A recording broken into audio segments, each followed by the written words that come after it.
Hi, this is your coach Joe Lucas, and welcome to my latest Practice Power blog post.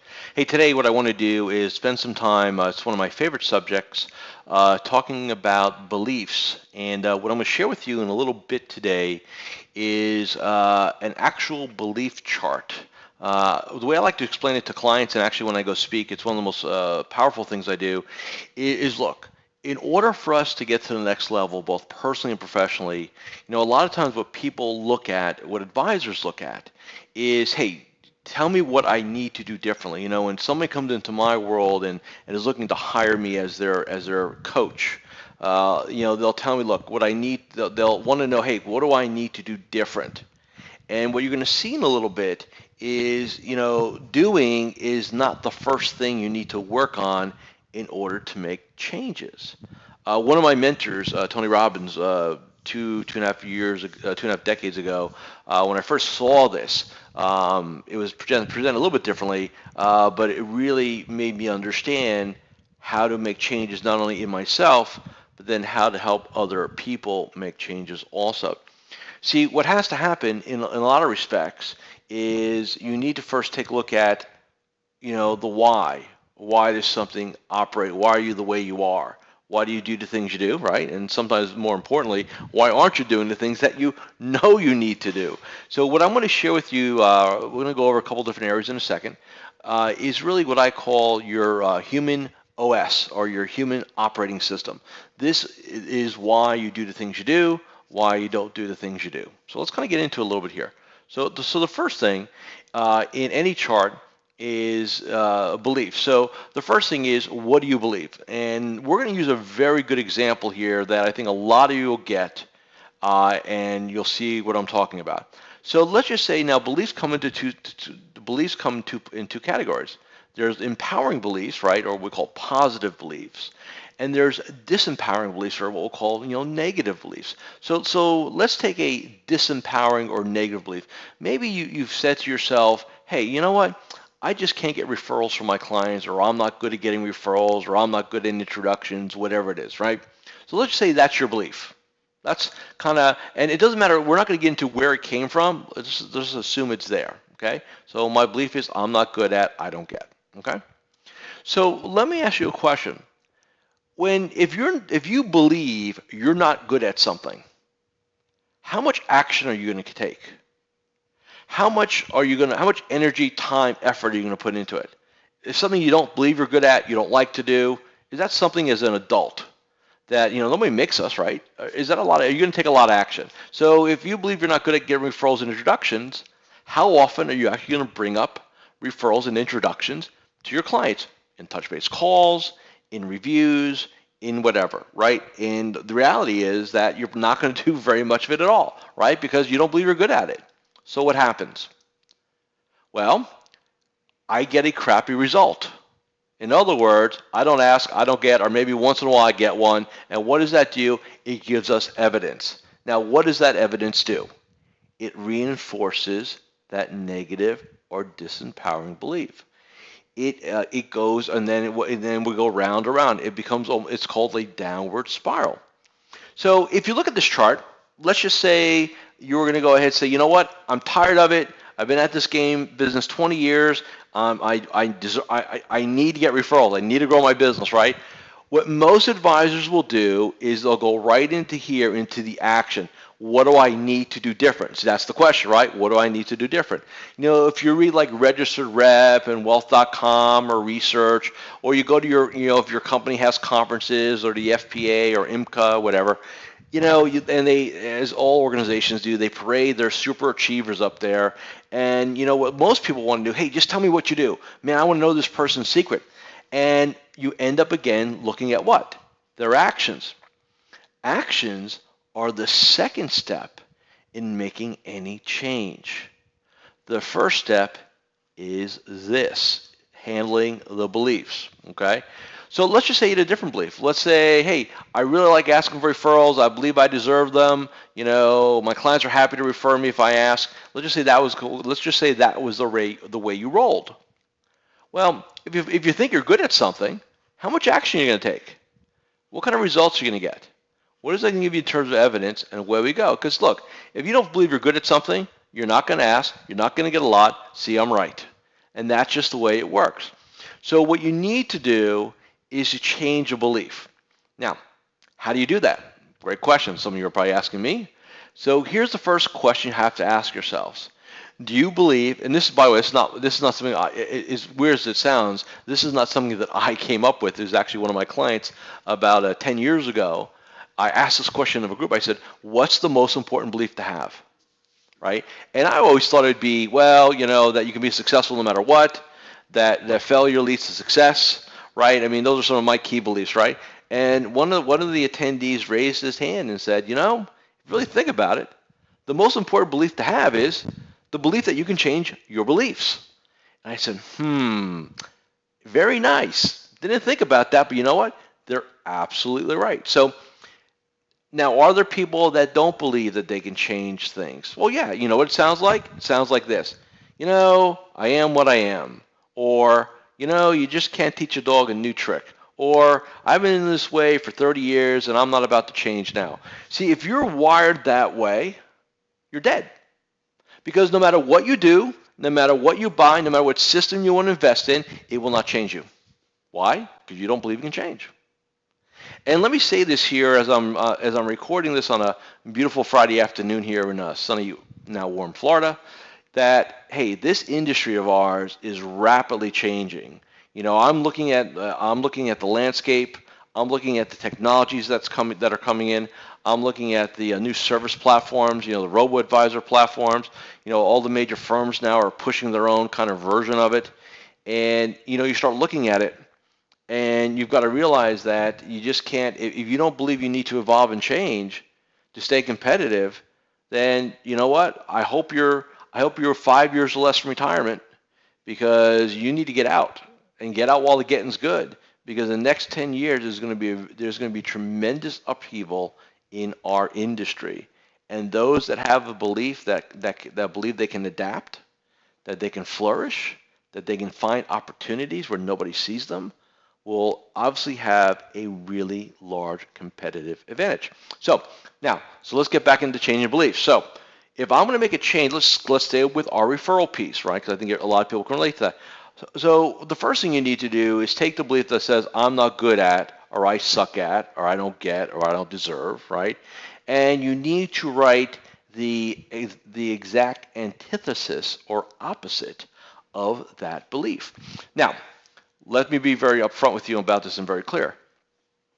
You don't sit there and go, I suck at referrals, to I am now a referral machine. I am robo-referral, and I just go ahead and get all these referrals, because your brain will go BS to that, all right? It won't accept it. It won't, your intellect will say, wait a second, that's total garbage, all right? So here's the way I would have you write it. Each day I get better at, or each day I get more comfortable with, asking for referrals, bringing up introductions, believing I deserve them. Each day I get better at, okay?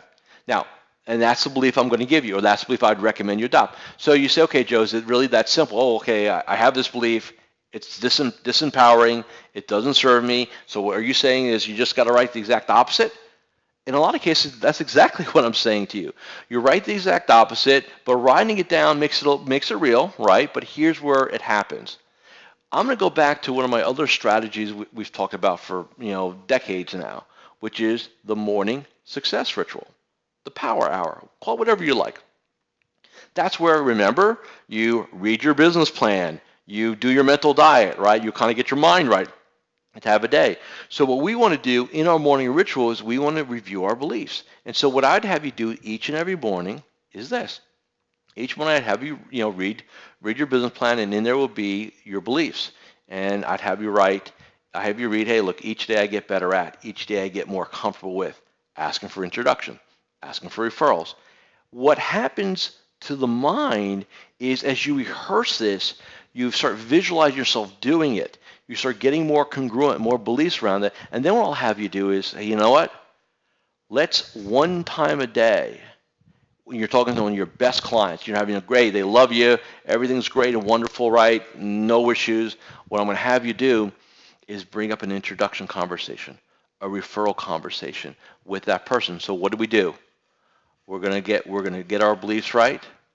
I'm gonna have you take an action. Now, are we gonna get an immediate result? Most likely not. Okay? But here's the evidence. What you're going to find is people say, "Oh, okay, here's what." By the way, if you ask a client for an introduction, sort of like, "Hey, keep me in mind if you run across somebody we can help," you're going to get three answers, and only three. Okay? Hey, you know what? I don't know anybody right now, but I'll keep it in mind. To, hey, it's funny you bring that up. I happen to know somebody, right?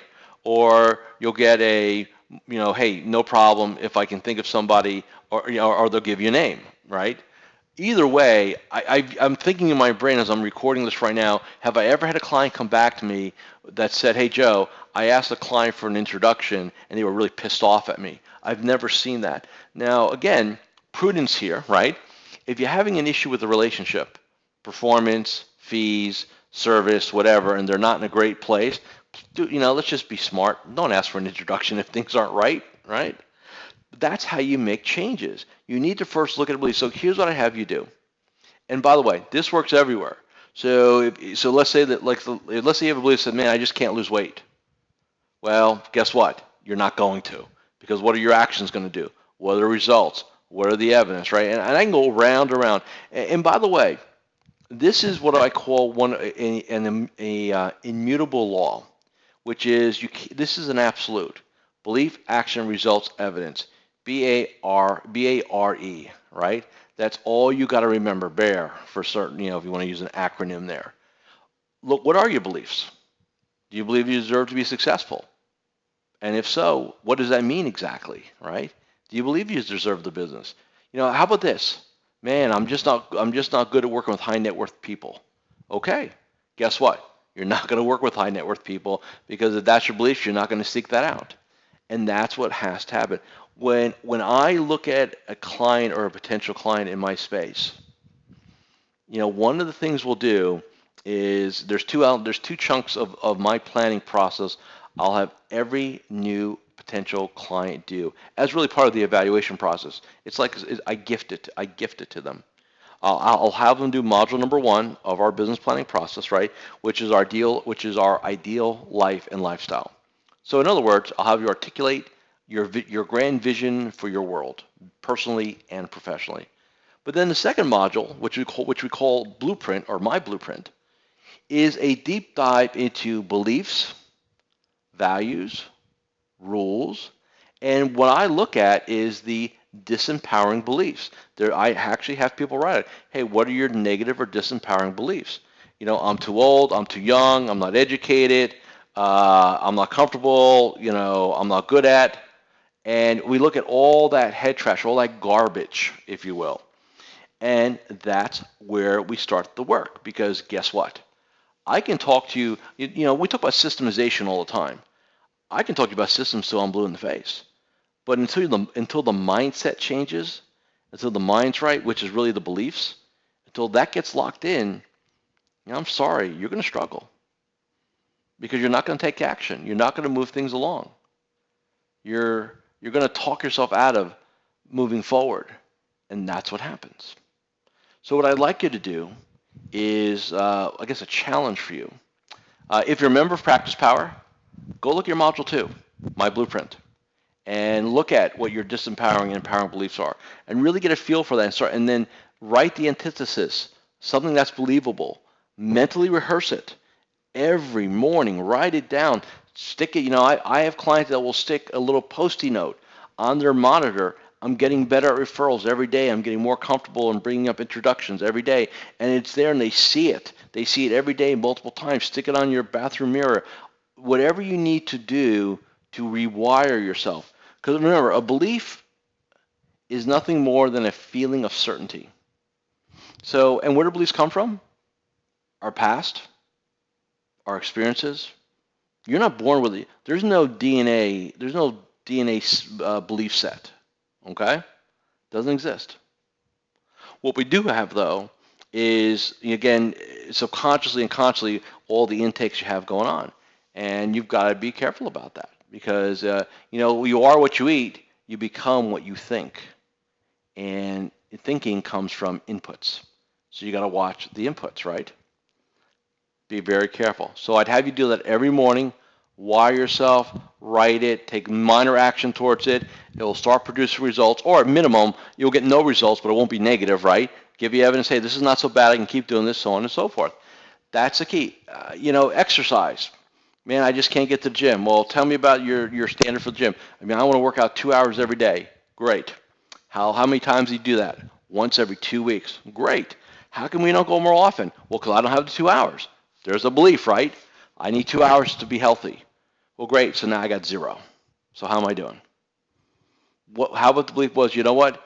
Every day, as long as I do something for a minimum of 20 minutes, I'm getting healthier, right? Or whatever. You change your actions. This is to me one of it's not maybe the key, but it's one of the keys to making change. So if you're watching me and listening to this, if you want to make changes in any area of your life, you have to look at the upper right quadrant, the belief quadrant first. You have to examine your own beliefs.